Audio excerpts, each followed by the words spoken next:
Hi, welcome to another edition of the MacIver Report. It is January 31st, 2025. This is the podcast where we talk about all the great content that the MacIver Institute has put out over the past week, and a lot of things are happening right now. I'm joined as always with my colleague, Michael Lucas. Mike, say hi, I've got you up. Howdy. And we got a lot to talk about as always, so we'll dive right in.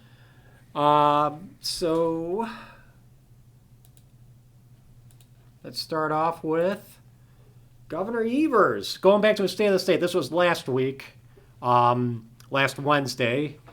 Last year was the year of the worker, and he has declared this year to be the year of the kid. And so we did a couple of stories about this because when you're listening to a lot of these things, sound bites in a prepared speech. It doesn't always register how horrible the things are that Governor Evers is talking about, but it's pretty much government taking complete control over every aspect of your kid's life, and not just in the way that these things are usually sold on people. It's not the aspect of we're going to control everything with your kids. It's we're going to take care of everything for your kids. So these stories we run through how Governor Evers with his public school math says that kids are in school for 12% of the time, and the other 80% of the time they're not in school. That falls on public officials to take care of them then. So, dog whistles going off in my head over that one, and it wasn't a misstatement because he said it twice in his speech that the government needs to take care of these kids when they aren't in school. It's our responsibility. They're our kids. They aren't your kids. They're our kids. And Mike, I know, I see you kind of chomping at the bit right there because you were a public school teacher. So I know you've got strong opinions when teachers talk about our kids. Yes, this is a paternal and maternal instinct that is pervasive in the public school system. In Freudian terms, this would be like the devouring mother complex or whatever it is. But I mean, teachers throughout the world really view your kids as their kids, and they go well beyond the parameters of their job in order to raise them, which is not in the job description at all. So I believe him wholeheartedly when he says that these are our kids. He's really, I guess, relying on that notion of it takes a village. And whereas in the past the village would have been the parents, the grandparents, the aunts and uncles, and the godparents, now the village is the state and the administrators and social service workers and all these people who have nothing to do with your child, who do not know your child at all, and nor should they. Their job is to maintain order in the classroom for as far as teachers and administrators are concerned, and to deliver on what they are legally, prescribed to deliver, which is literacy in math, reading, writing, and basic sciences. Yeah, this is basic Marxism is what That's what it is. Yeah, and it's he lays it out in his speech. We spell it, and we make sure you don't miss it in our video report. But it's essentially the government's job is to raise your kids. Your job is to work in order to fund the government. That is the big takeaway from the year of the kid. And one of the things that kind of bothers me about the reaction of this is MacIver's the only one pointing this out. Yeah, no one's picked up on what this language really means. Yeah, they're just focusing on the stats and the numbers, and everyone's like, "Ugh, those are bogus" or whatever. But in our dozens of Republican lawmakers, they all put out the same press release. Governor Evers is taking credit for our tax cuts. No, you're missing the big point. This is Marxism with the veil lifted. Yeah. And it is radical. People should have a visceral reaction when they hear a public official talking about their kids like this, but they don't. And it takes the MacIver Institute to point this out. Yeah, and it's not even like this is subtext. This is the filler between all of the stats and, action items that he brought up in his speech. It's not subtext. It's the prose that fills in those gaps. It's just on full display that your kids are his. Yeah, and I get it. People get really scared about this because, like I said, they focus on the benefits that they are providing, not the responsibility, the authority that they're taking away from you over their kids. But look, when the governor says every kid in the state should be fed a free breakfast and lunch at school, oh yeah, that's great, feeding kids. No, that's not great. And it's a difficult topic to approach. It's, wait, you're a monster. You don't want to feed hungry kids. This is the parents' jobs. You should not be taking this role and responsibility away from parents. Yeah. So, I mean, like I said, I understand that, especially, I don't have to run for election. You can call me whatever name you want. I don't care. And so I understand how elected officials get really skittish about, these issues, especially when you start talking about something that, if you put it a certain way, we just want to feed children. Who on earth could be against feeding children? Yeah. That is a gateway into your lives and your families, and you do not want the government coming through that door into your lives. Yeah, you are taking away the moral responsibility of parents to feed their kids. So, moving on to the next story, which is kind of in line with this, what are schools actually responsible for? What should they be responsible for? Teaching kids how to read. Yes. They can't do it. No. They have completely failed in this task, and we've put up with this for decades. It's so 31% of fourth graders in the state, 31% of eighth graders are proficient or better at reading in Wisconsin. I mean, look, it doesn't matter how much money you put into schools or you don't put into schools. This stat just basically is flat. It's always about 1/3 of the state of kids in the state are proficient at reading and math, no matter how you look at it. And those are the national reading scores. So that that wasn't the state, with their weird new testing scores. Yep. But it doesn't matter what we do. The public school system. It doesn't matter who's in charge. It doesn't matter how much money they get. None of that. It doesn't matter what new programs you implement. Yeah. Public education has demonstrated, I believe, without any reasonable doubt, that it is incapable of educating kids, and yet we are so invested in this system that we just keep on. Okay, well, how do we fix this? What do we, where do we need to put resources? Look, it doesn't work, and that's my big takeaway from this, Michael. Yeah, love your take. The reason everyone is so on board with public education is that everyone in this country agrees education is very important. And it is very important, right? It is one of the most important things that we can provide to young people, because if with a good education, you live a better life. Being knowledgeable about the world frees you, and it makes you capable of self-government, and it makes you capable to pursue the good and the truth, Improve and recognize your community. beauty and do all the good things that make for good human beings in a good society. Since we acknowledge that education is so important, why are we having the government administer it? Food is much more important than education, and yet we do not have the government provide that. Yeah. I mean, it doesn't make any sense. Religion surrounding public education is incredibly harmful to young kids. That's a great way of putting it. It's a religion. This is a sacred cow. You cannot touch public education. Look, the government has demonstrated for generations now it is incompetent. It does not know how to educate kids. And we've talked about this before, how the problem is, although we will all say that the purpose of education is to educate children, that is not the purpose of education. For the left, it is to indoctrinate children. It is to produce Democrat voters, and they use the public school system as a vehicle for social, political, and cultural change. Yes. That is all it is to the left. That is why they are so fanatical about protecting it and expanding it and making sure that every kid is going through that system. And the left has understood this for a really long time, which is why all the universities are controlled by the left. That's why all your administrators are DEI, communists, Marxists, all of the most radical and fringe ideologues that society produces, they have been in these institutions for decades, at least since Wilson was president.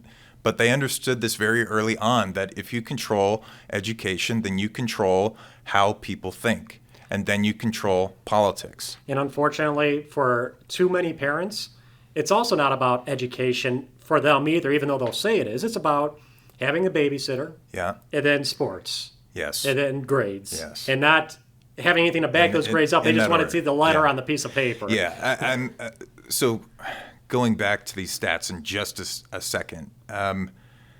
When you're actually in the public school system, like the attitude of administrators and teachers is this devouring mother/father complex, where they take it upon themselves to be the moral guide and the moral teacher of students. And of course, that moral teaching and guidance, comes from a certain political view.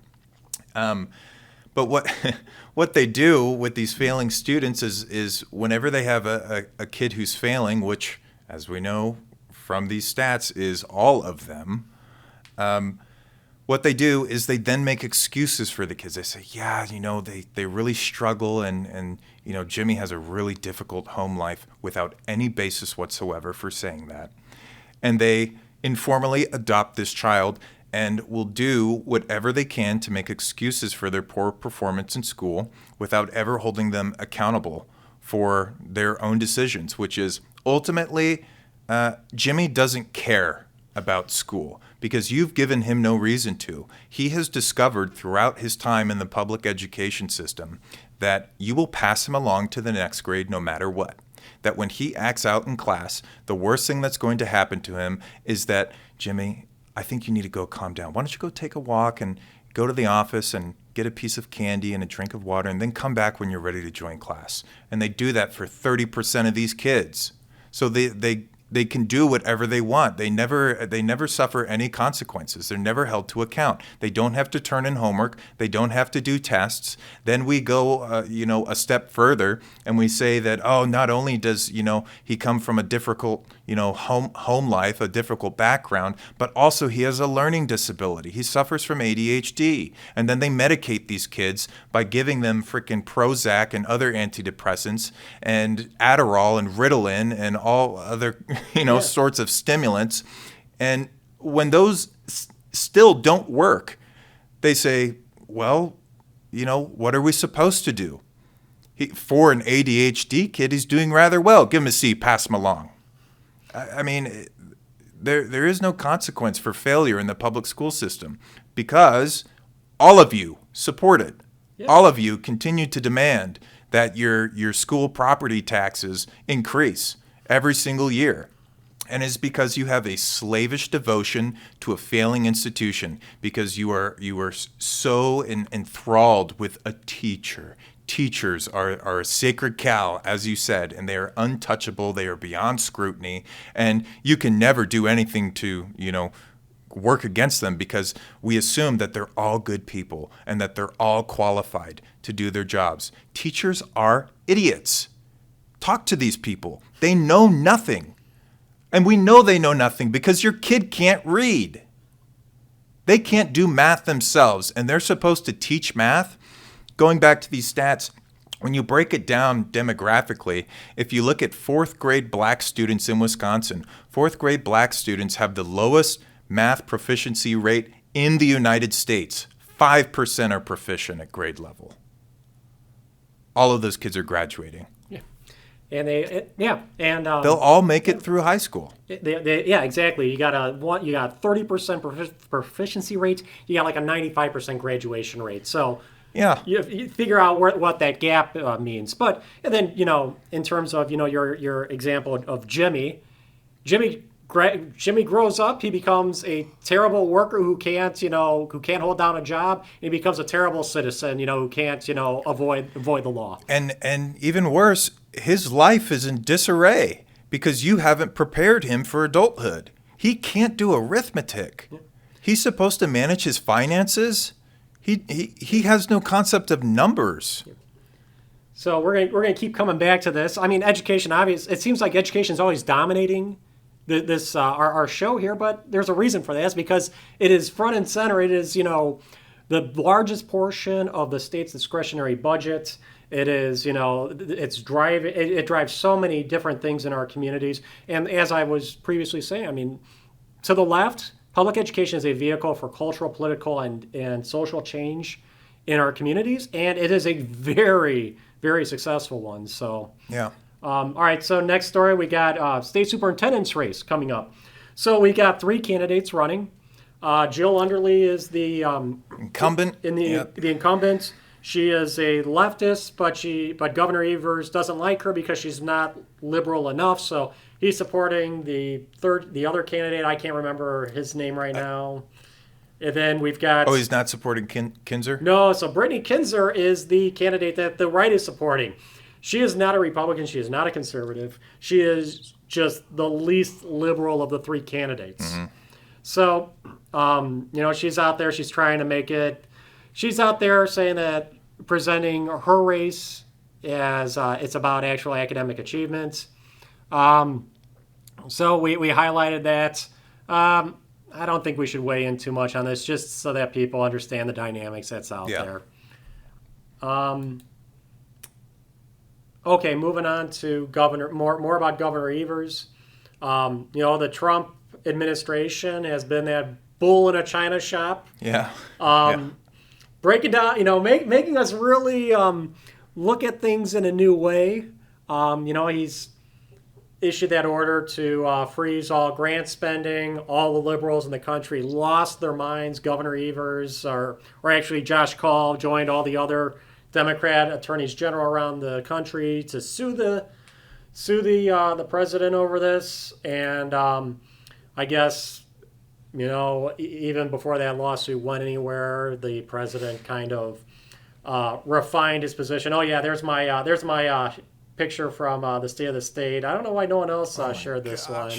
Doing a Nazi salute. Yeah, oh my gosh. He's not waving to his wife up in the balcony. But I would like to make a point, about, some of these programs. And again, this gets into the how could anybody ever be against these things? Yep. So, Tammy Baldwin was out there saying, oh my gosh, we got fire departments crying about, asking me, should we be hiring people? And, obviously I process these things different from other people. So I hear that, I'm like, wait a minute. Why is the federal government responsible for funding our local fire departments? That doesn't seem right. Yeah. The other one is Head Start. So this is a big one because, Head Start is just one of those things that nobody would ever think to criticize. It's good, right? I mean, you're helping disadvantaged kids get a head start in their education. This program has been around, they're in all these different communities. They've been around for 40, 50 years at least. Yeah. And, funding's getting cut. So, they're having to close their doors until this gets figured out. And, they've never been on my radar before. I mean, I know they exist. I've never thought about them, really. But, suddenly it's got me thinking, it's like, wait a minute. Why are we funding Head Start? What objective criteria, what measurements, what performance measures have they actually delivered over the 50 years that they've been around? We've got a proficiency rate of most of Milwaukee is at 0%. Yeah. So what are we funding these programs for? And I hope I'm not the only one that's, starting to ask these questions. I mean, obviously, in my role here, and with my background as an investigative journalist, I'm used to kind of asking hard questions and thinking about things more critically, but I can't be the only one wondering, wait a minute, what are these programs actually doing with our money? Yeah, I know next to nothing about Head Start. Is it a summer school? It's like program? pre-K type of thing for okay. They try to teach you how to read before you go to school, and obviously zero. I mean, let's face it, zero success. Look at the city of Milwaukee; it's been around for decades. Yeah, no impact. Or else maybe they could take credit for like the 2% of kids that can read an MPS. Right. Yeah, but it sounds like it's just another daycare program? Yeah, that's ultimately what it is. And it's one of the things I think we need to start exploring here more too is we're always hearing about teacher ratios. Yes. The Head Start program, they one of the stories I just popped up over the past couple of days was in Waukesha County. It's shut down until the funding gets resecured. And, they say 300 kids are out of the, can't go to the program right now, and 65 adults are out of work because it's like, wait a minute, 65 adults for 300 kids? That seems like a lot of resources. These kids should all be, on their way to the Ivy League, I would think. But, I've also picked up on some of these school districts, that they fly below the radar. But, I mean, there's some school districts with some really lopsided teacher-to-student ratios that you wouldn't expect. Things like you'll start to see, like, there's some of these districts where one adult for every 3 or 4 kids. Yeah, you'll see that a lot in the special ed classes. I'm skeptical as to how those are calculated, because at the school I taught at, we didn't have official special ed classes. What we had were called paraprofessionals. So these are special education professionals that work with a handful of kids who have, some 504 disability plan, ADD, whatever it is, any sort of learning disability. And they don't do anything. They're supposed to, follow these kids to every class, right? And, once or twice a week, pull them out of tutorial, which is like, a free period, and do an independent lesson with these kids. And they would, cancel every other week, if not more often. And end, 2 months before the school year concluded, and it's like these programs don't amount to anything. I mean, these people are just as unqualified as your regular full-time teachers. Yeah, I hope. I hope people are kind of picking up on this. It's not that these aren't just like unfounded opinions. I mean, this is let's see the metrics. Let's see the results. If we were pouring all this money into public education and we had proficiency rates of 100%, we really wouldn't have any room to talk here. Right. You are accomplishing the purpose that society has assigned you, and that's the problem, is they aren't. And all these resources that we're pouring in, it's like with the special education kids. What are the measurable results that we're having by pouring all these resources in to these kids? Or, like the Head Start program. Why aren't we seeing, It should be overwhelming evidence of their success. Exactly. And it's not even close. No. All right, so getting into, and this is all feeding into the budget debate, which is, heating up. Governor Evers is going to be giving his budget address in the middle of February. Last budget, he pulled a stunt. Our Constitution prohibits the governor from using turning his line item veto into a individual letter veto. They called it the Vanna White veto or the Frankenstein veto because Governor Jim Doyle, going back a couple governors ago, he loved to take the budget and he would cross out words until he got individual letters to create new words and create entire new policy by doing this. And the people of Wisconsin said, absolutely not. And they passed an amendment to our state constitution that said the governor can no longer do this. Well, Governor Evers did it anyway, and he crossed out individual digits and symbols in the budget law, to create a 402-year increase in public school education. So this is already unconstitutional. We'll see if the liberal-leaning Supreme Court does anything about it, or if it rules, correctly. But in case it doesn't, we got lawmakers now proposing an amendment that would clarify that the governor cannot do this. So this has been a standard strategy these days, with Governor Evers vetoing every policy that would actually help clarify the law and create a more stable and predictable legal climate in Wisconsin. So we go through the constitutional amendment process, which cuts the governor out of it. The amendment process in Wisconsin is the legislature passes a resolution one session. They come back the next session, they pass that resolution again, and then the voters get to vote in a statewide referendum on that resolution, and if it passes, it becomes an amendment to the Constitution. So Governor Evers gets no say in it. It drives him nuts.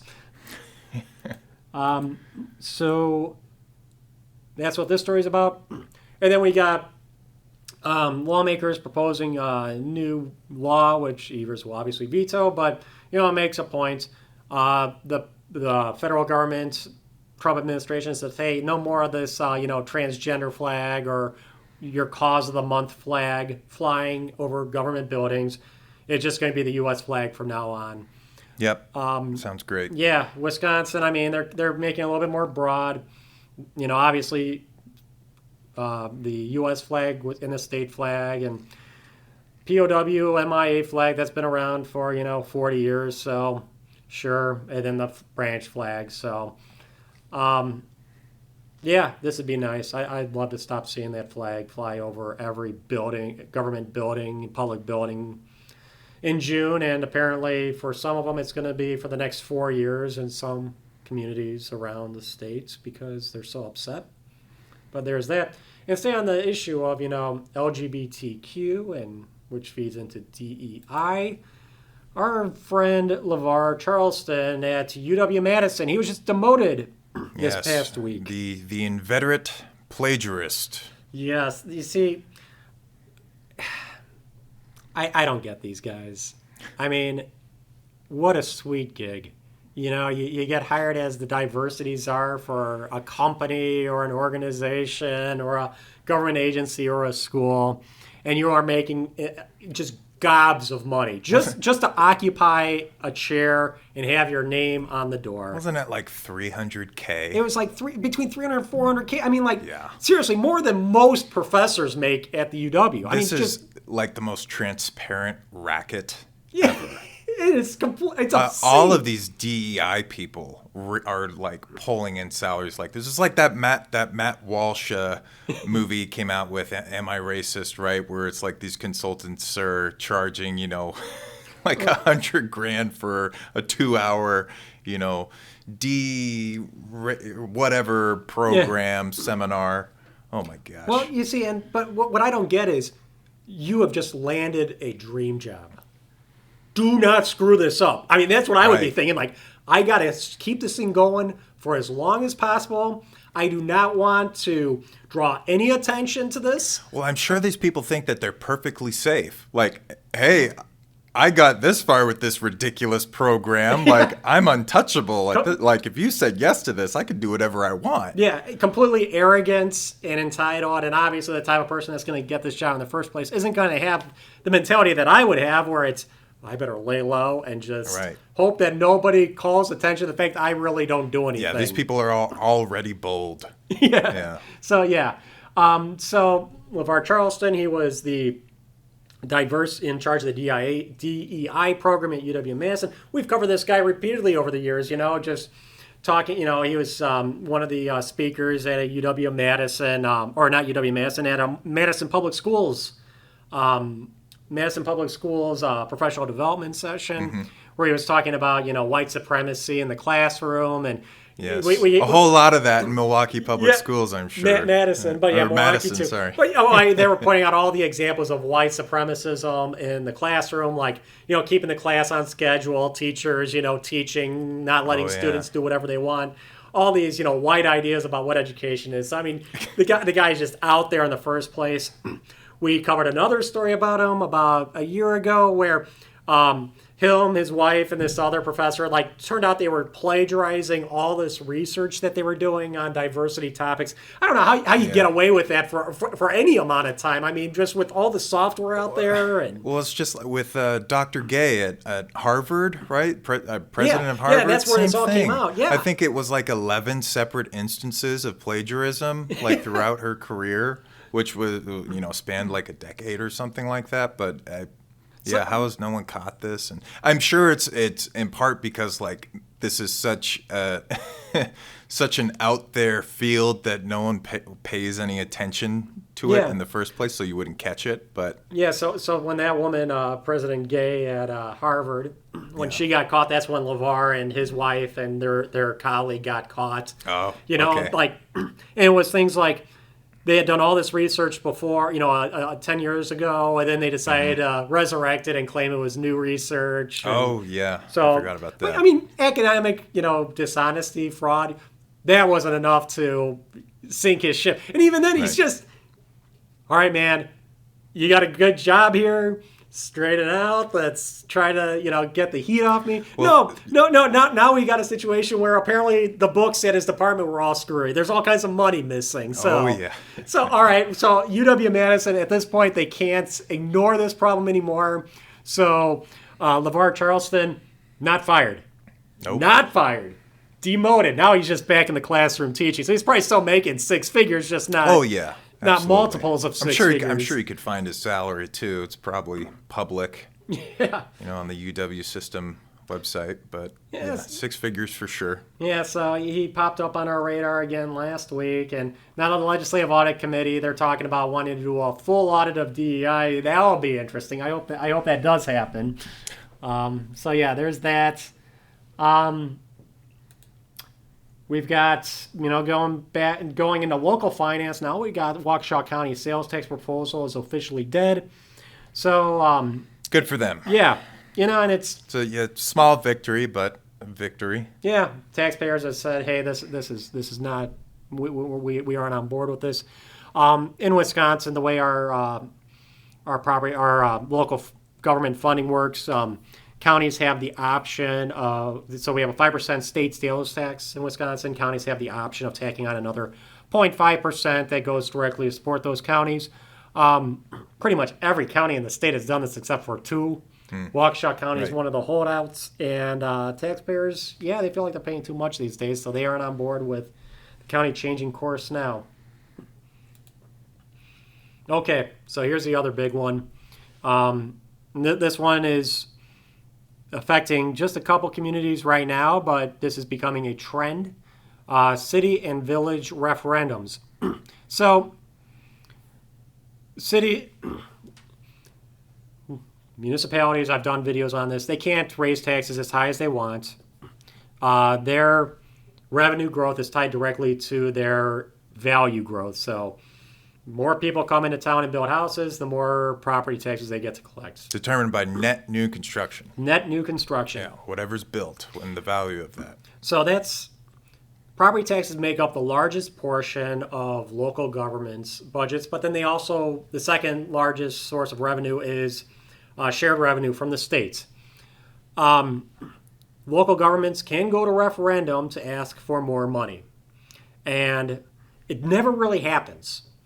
But over the past year, we had the city of Madison go to referendum, and then coming up this spring, we got the village of Oregon and the city of Brookfield that are also going to referendum, asking for, increased levy, permanently raise property taxes in those communities. So if you go through this story on the ballot, city and village referendums, you'll see, they're just like school referendums. The local officials will mischaracterize the facts. They'll lie about things. They want your money, and there's nothing that they're going to do they're going to say anything that it takes to get you to convince you that they need the money. I just wanted I threw this chart up here just out of the many that are on this story. This just shows you a lot of communities are saying, state aids have been flat for decades. Okay. For the past 20 years. The state tried to do something about this in the last budget. They've permanently corrected this. You'll see that giant jump right there in 2024. So 20% of all the state sales tax revenue now goes in the shared revenue formula, so it gets redistributed to all the communities around the state. So one of their narratives is, we aren't getting any state aid. They're getting the state aid now. Actually, and I wanted to roll through this story. So let's see. So here's the story on the website. I don't think you can't see this, Mike, but it's on the screen. So, and this is the last story that we were talking about today anyway. So let's go through this. So on the ballot, school and city and village referendums. Got Brookfield there. So city of Madison. They told their voters, and this one passed, how every year their budget has the expenses are higher than their revenues. Now this one took a little bit of detective work, but all you got to do is you go back each budget. So I went through all their budgets and I showed what they predicted that they were going to have, and I showed what they ended up with. And I found out that every single budget they predicted that their revenues would be less than what they wound up being, and that their expenses would be higher than they predicted they would, or their expenses wound up being lower than they predicted they would be, and the revenues wound up being higher than they said they would be. Got it. And so every year in their budget, they've got a deficit. And that was a major selling point for this referendum. As you can see in this chart on the screen, every year they claim that, but when you go back and you see what they actually wound up with, starting in 2017, they've wound up with a budget surplus every single year. In fact, the last year before this referendum passed, they had a $30 million budget surplus. So let's see, how many years is that? 4, 5, 6. So of the 9 years that you charted, in 8 of them they predicted a deficit, but they actually only had a deficit for 2 of those. That's right. Years. 2015, 2016. It's been surpluses ever since. By the end of 2023, they had $120 million cash in the bank. And they were telling people that they were facing, financial ruin if they didn't pass the referendum. And it was Madison, so of course they passed it. So let's go. So Village of Oregon, they've got they got the same story. Hey, expenses aren't keeping up with revenues and keep up with expenses. State aid is flat, not keeping up with inflation. So, just ran through my favorite chart. So we got our shared revenue total. Here was Oregon's shared revenue. So, okay, yeah. Revenue was decreased, or state aid was decreasing for many years, but hey, they're making up for lost time. It's more than doubled in the last state budget, so hey, that's fine. Is their revenue keeping up with inflation? Got their general fund revenue growth here per year versus the rate of inflation, and yeah, they're doing better. You see that their average revenue growth, annual revenue growth over the past 4 years was over 6%, and inflation was under 5%, so they're okay. Yeah, and their revenue growth doesn't need to match inflation rates either, because so many of their expenses are fixed expenses. That's true. So they aren't affected by inflation, like their buildings. I'm sure they've had their buildings for a really long time, and now the only thing they have to worry about is utilities. So even I mean, they're not talking about rent increases on. Yeah, it was an easy talking point. They shoot down, so that's what we did.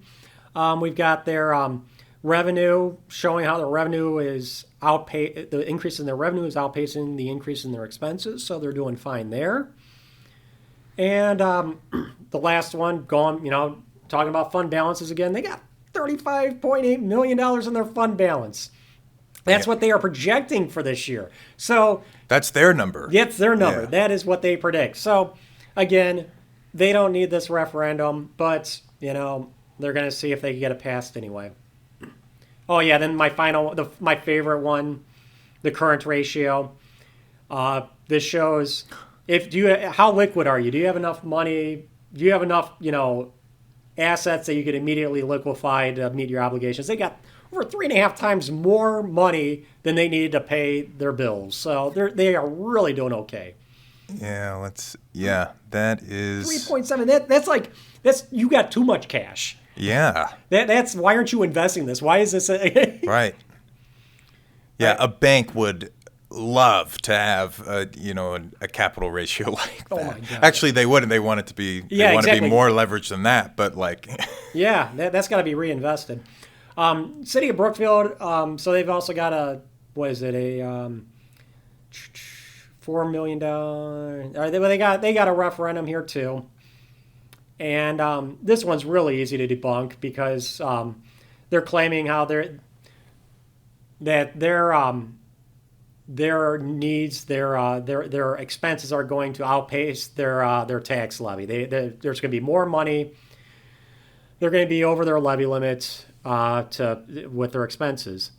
I highlight debt service here because they include their debt service as part of this formula that shows that they're over budget. Debt service is not subject to the tax levy. So you cut out you cut out the debt service, they are not over budget. They're doing just fine. So this cry that they're going to be facing a budget deficit over the next several years is completely based on the idea that they're including their debt service. So if you take their debt service out of the equation, there's no budget gap. So that was an easy one. But again, I mean, and that's something that every public official in the state that has anything to do with budgets should know. This is, and don't take my word for it. Click on the link to the Legislative Fiscal Bureau and them saying that budget, debt service is not subject to tax levy limits. Easy. But, this goes back to the theme of the public, you need to pay better attention. Your officials are going to lie to you right to your face because they know they can get away with it. Yeah, and they're going to threaten you explicitly, saying, well, we're not going to be able to do garbage collection. We're not going to be able to, salt the roads. Things like that. We're going to have to cut back on, police beats, around the city or county or whatever it is. Yeah, so I mean, this is... Yeah, go ahead and do that. Yeah. Yeah. So, I mean, but this is, hey, this is we have self-governance in this country. It requires you, the public, to pay attention, to participate in that, to be active in it. If you just, hey, everything's going great, I'm not going to bother voting this election, I don't really care what's going on, okay. You really don't, if you just sit back and let the communists and the corrupt politicians vote in every election and do whatever they want, well, your property tax bills are going to keep going up, your private property rights are going to keep getting more restricted, your public officials are going to keep lying to you, knowing that, you don't care.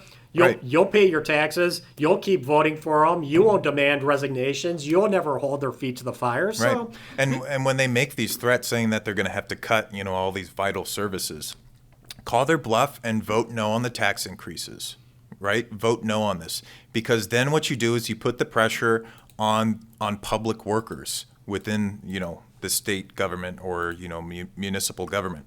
Because the fire department doesn't want to get cut. So they're going to go to whatever the budget board is, and they're going to start putting pressure saying, hey, you better not do this. You better make sure my guys stay employed, and you better start cutting the stuff that actually needs to be cut, if there is anything to cut at all. And usually there's not. Well, yeah, and that's kind of like with this round between Madison, Oregon, and Brookfield, there's no budget deficit. Right. They're just trying to see how much more money they can get out of you. This isn't real. It's not real. And so right now I'm scrolling through my Twitter right now, and it's already been a while, so I can't find it. But the Boston School District, that's another one where they're threatening to disband if the referendum doesn't get passed this spring. This is one where voters need to call their bluff. Because their current ratio, they've got over twice as much money as they need to pay their debt and pay their bills. They're doing fine. It's completely fabricated. They're just trying to get more money out. They're just shaking you down, seeing what they can get. Whenever a public official starts threatening you that they don't have enough money, you need to take a look at their budget. You need to start opening the books. You need to start asking some hard questions. How did we get here? Yeah. And don't let them just say, oh, because the state's not giving us enough money. No. This is your budget. Yeah. And you're getting quite a bit of money from the state. So, all right, I guess I'm not going to be able to find the Boston one, but I'll have to share that again on Twitter here once I do. But yeah, so, hey, ton is always happening in Wisconsin. Yeah. And, with the new administration, with a new session, with the budget debate about to kick off here in Wisconsin, things are going to keep on getting busier.